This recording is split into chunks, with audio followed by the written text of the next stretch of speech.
I'm Daniel from CPAP Solutions Australia, and I'm here today to talk to you about how you can use the preheat function on your BMC Luna G3 automatic CPAP machine. Press the home button on the front of the G3 until the home display screen lights up. If it isn't already highlighted, turn the dial knob on the front of the machine until the preheat option is highlighted in blue.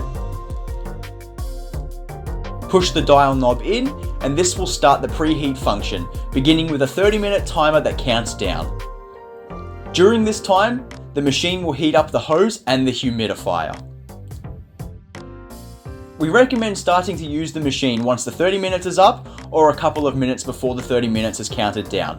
This will give you the warmest air possible. If you wait a little bit longer to use the machine after the 30-minute countdown has finished, you run the risk of the hose and the humidifier cooling down. And it's as simple as that. You can use the 30-minute preheat function anytime you want before you go to bed, and this will give you the warm air in both the hose and the humidifier. Thank you for watching our video. I hope it's been a big help. Make sure you click the subscribe button below to stay up to date with all of our latest content. Have a great sleep.